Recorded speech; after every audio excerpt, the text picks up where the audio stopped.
उत्तर प्रदेश के अलीपुर गांव में एक खुशहाल परिवार था। उस परिवार में 2.5 साल की अबोध बच्ची उमा भी थी। एक दिन जमीन जायदाद के चक्कर में रिश्तेदारों ने उसके माता पिता की हत्या कर दी। जमीन जायदाद के इस खूनी खेल में बचने वालों में सिर्फ उमा और उसका 9 साल का भाई था। जालिमों ने उमा के सर से माँ बाप का साया तो छीन ही लिया था, लेकिन उसकी जिंदगी में अभी इससे भी ज्यादा परेशानियों का आना बाकी था।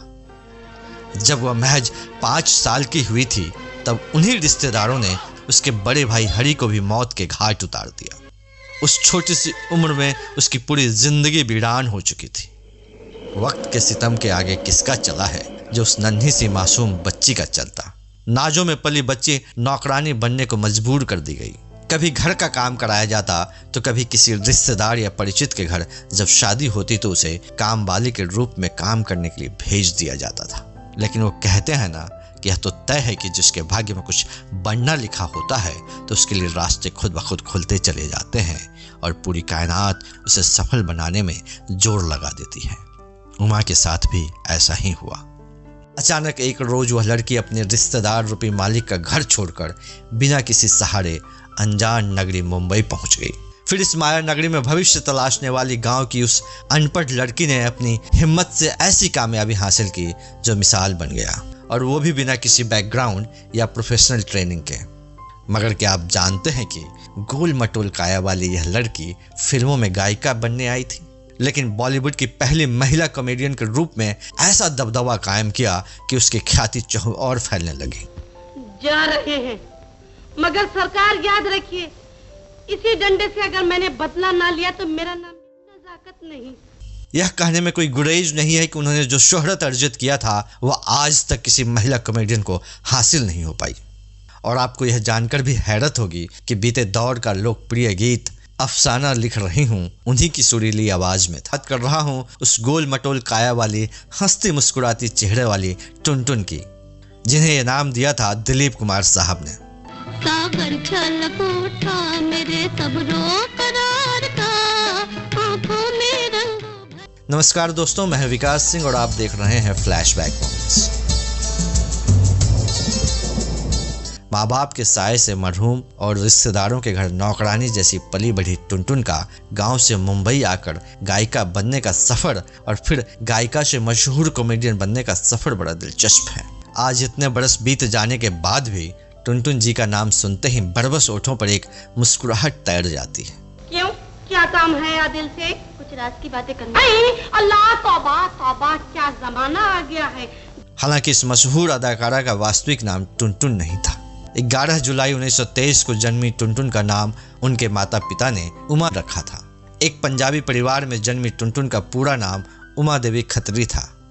दुर्भाग्य तो यह है कि जिस माता पिता ने उनको जन्म दिया था उनकी छवि उन्हें कभी याद नहीं रही, क्योंकि उनके होश संभालने से पहले ही उनके माता पिता का साया उनके सिर से उठ चुका था। छोटी सी उम्र में ही उमा की पूरी जिंदगी वीरान हो चुकी थी। पूरी तरह से अनाथ कर दी गई उमा को बस रिश्तेदारों का सहारा था।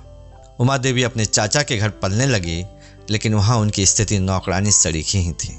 खैर, उमा देवी के जीवन की गाड़ी आगे बढ़ रही थी। अनाथ उमा की पढ़ाई लिखाई पे कौन ध्यान देता, इसलिए उन्होंने कभी स्कूल का मुंह नहीं देखा। काम करते समय अक्सर वो रेडियो पर गाना सुना करती थी। वहीं से उनमें गाने का चस्का लगा, लेकिन गाना गाने में भी वो डरती रहती, क्योंकि घर पर कोई उन्हें गाना गाते हुए सुन लेता था तो डांट फटकार ही मिलती थी। इसलिए वो सबसे छुप कर अपने गाने का शौक पूरा किया करती थी और मन ही मन एक कामयाब गायिका बनने का सपना देखा करती थी।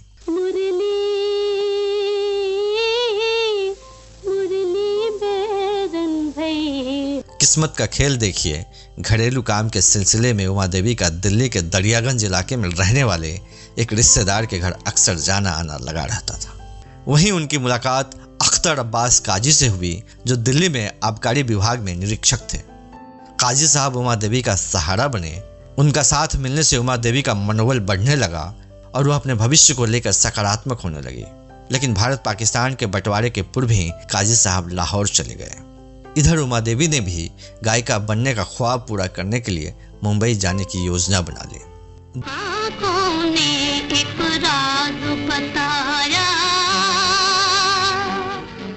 दिल्ली में जॉब करने वाली उनकी एक सहेली की मुंबई में फिल्म इंडस्ट्री के कुछ लोगों से पहचान थी।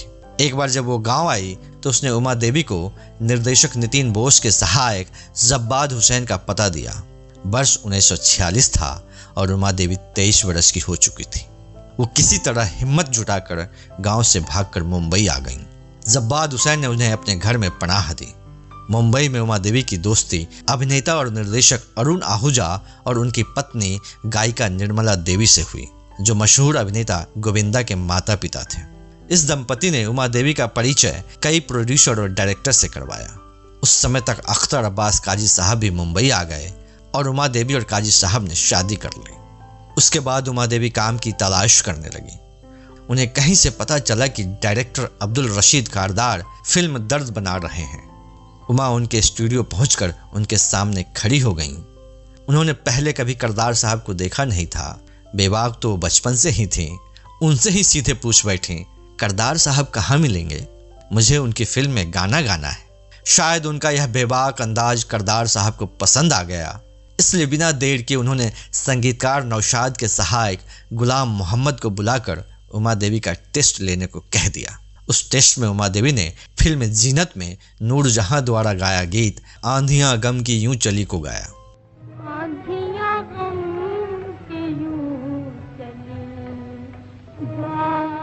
हालांकि उमा देवी एक प्रशिक्षित गायिका नहीं थी, लेकिन रेडियो पर गाने सुनकर और उन्हें दोहराकर वो अच्छा गाने लगी थी। बहरहाल उनका गाया गाना सबको पसंद आया और वह 500 रुपए की पगार पर नौकरी पर रख ली गई। जब उमा देवी की मुलाकात नौशाद से हुई तो उनसे भी बेबाकीपूर्ण अंदाज में उन्होंने कह दिया कि उन्हें अपनी फिल्म में गाना गाने का मौका दें, नहीं तो वो उनके घर के सामने समुद्र में डूबकर अपनी जान दे देंगी। नौशाद साहब भी उनकी बेबाकी पर हैरान थे। खैर, उन्होंने उमा देवी को गाने का मौका दिया और दर्द फिल्म का गीत अफसाना लिख रही हूँ उनसे ही गवाया। अफसाना लिख रही हूँ दिले बेकरार का, आंखों में रंगों। यह गीत बहुत हिट हुआ और आज तक लोगों के जहन में बसा हुआ है। उस फिल्म के अन्य गीत आज मची है धूम, आज मची है धूम, धूम खुशी में, ये कौन चला और बेताब है दिल भी लोगों को बहुत पसंद आए। बेताब है दिल दर्द मोहब्बत के असर से, जिस दिन से मेरा। फिर क्या था, उमा देवी की गायिका के रूप में गाड़ी चल पड़ी। कई फिल्मी गीतों को उन्होंने अपनी सुरीली आवाज से सजाया। 1947 में बनी फिल्म नाटक में उन्हें गाने का मौका मिला और उन्होंने गीत दिलवाले जलकर मर ही जाना गाया।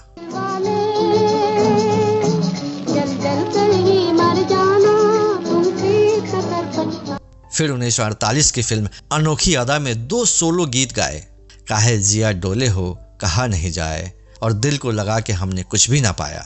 काहे जिया डोले हो कहा नहीं जाए, दिल को लगा के हमने कुछ भी न पाया। इसके बाद फिल्म चांदनी रात में शीर्षक गीत चांदनी रात है हाय क्या बात है में भी उन्होंने अपनी आवाज दी। चांदनी रात है हाय क्या बात है,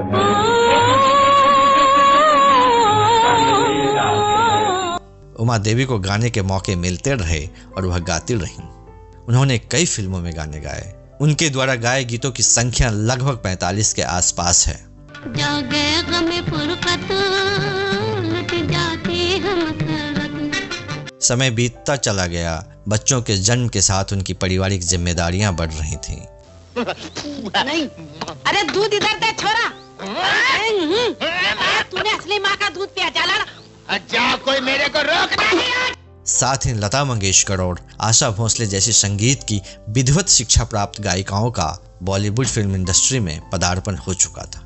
उमा देवी ने गायन का प्रशिक्षण तो नहीं लिया था, इसलिए धीरे धीरे उनका गायन का काम सिमटता गया और एक दिन वह अपना गायन करियर छोड़कर पूरी तरह अपने परिवार में रम गई। अरे रुस्तम, तुम बहुत जल्दी आ गया। मम्मी जल्दी किधर, हम तो बहुत देरी से आए, जल्दी तो तुम्हें मिल गया। अच्छा बच्चा लोग को हाथी पे तो बैठाओ। बच्चे लोग को तुम बैठो ना मम्मी, ये लो पैसा लो। Thank you. हम कई वर्षों तक वो फिल्मी दुनिया से दूर रहीं। पति नौकरी करते थे, उनको मिलने वाली पगार से जीवन गुजर रहा था। उमा देवी को 4 बच्चे हुए, 2 लड़के और 2 लड़कियां। परिवार बड़ा था और केवल पति के वेतन से गुजारा मुश्किल हो चला था। ऐसे में उमा देवी ने फिर से फिल्मों में काम करने का मन बनाया। इसके लिए वो अपने गुरु नौशाद साहब से मिली, लेकिन समय आगे निकल चुका था। लता मंगेशकर और आशा भोसले गायन के शिखर पर थीं। स्थिति को देखते हुए नौशाद साहब ने उन्हें कहा, तुम अभिनय में हाथ क्यों नहीं आजमाती? उमा देवी ने कभी अभिनय में करियर के बारे में सोचा नहीं था, लेकिन परिवार के खातिर उन्हें कुछ काम तो करना ही था। अपने बेबाक अंदाज में उन्होंने कह दिया, मैं एक्टिंग करूंगी, लेकिन दिलीप कुमार के साथ। दिलीप कुमार उस समय के सुपरस्टार थे, इसलिए उमा देवी की बात सुनकर नौशाद साहब हंस पड़े।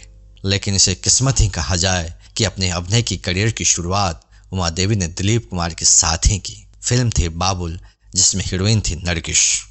उमा देवी का वजन तब तक काफी बढ़ चुका था। उनका फिल्मों में रोल भी हास्य प्रधान था। दिलीप कुमार से जब उनकी मुलाकात हुई तो उन्होंने ही उनका फिल्मी नाम टुनटुन रख दिया। बस फिर क्या था, वो बन गई उमा देवी से टुनटुन। तू मेरे से भागना चाहता है? मुंशी जी, बैठ। मुंशी जी, बोल दूंगा मुंशी जी। मेरे को मस्ती करने में बड़ा मजा आता है।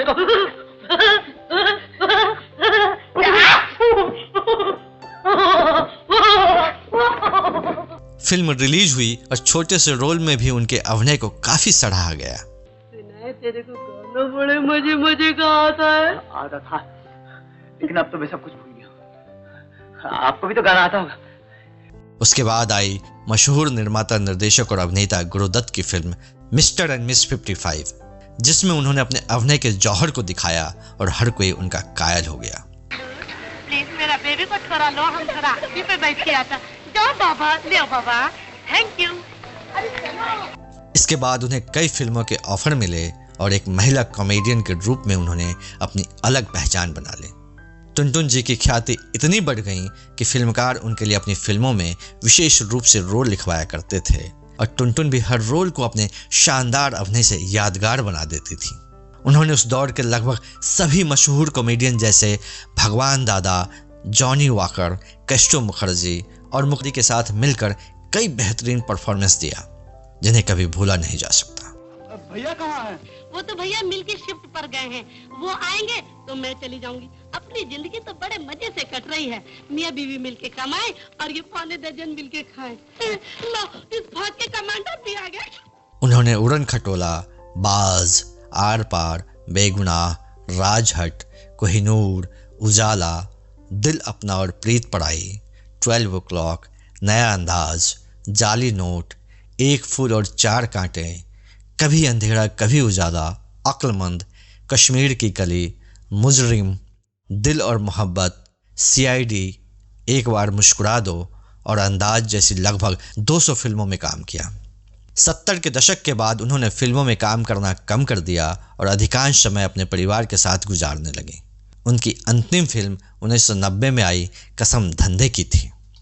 24 नवंबर 2003 को इस दुनिया से अलविदा कहने वाली इस महान कॉमेडियन ने हमें यह सिखा दिया कि कुछ बेहतर पाने के लिए रिस्क तो लेना ही पड़ता है। पूरी तरह वीरान और अनाथ कर दी गई जिंदगी में हौसलों की उड़ान से कामयाबी के क्षितिज पर अपना नाम अंकित किया जा सकता है। टुनटुन जी, आप हमेशा बॉलीवुड की पहली और सबसे सफल महिला कॉमेडियन के रूप में याद की जाती रहेंगी। आपको हमारा नमन, आपको हमारा सलाम। दोस्तों, आज के एपिसोड में बस इतना ही। आपको यह एपिसोड कैसा लगा हमें लिखिएगा जरूर। सागर छलक उठा मेरे सब्रों करार का। अपने दोस्त और होस्ट विकास सिंह को दीजिए इजाजत। नमस्कार, धन्यवाद, शुक्रिया। आंखों में रंगों भर के तेरे इंतजार का।